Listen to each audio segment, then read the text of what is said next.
ಬಂದಂಗ ಆಗ್ತಾ ಇದೆ. ಬಿಟ್ಬಿಡ್ರಪ್ಪ ನಮ್ಮನ್ನ.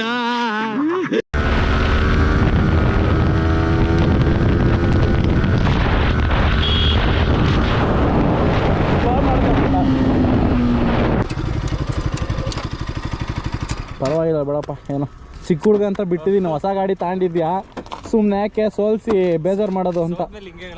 ನಮ್ಮ ಪೆದ್ದ ಏನಪ್ಪ ಈಗ ನಿನ್ನ ಕತೆ ಏನಯ್ಯ?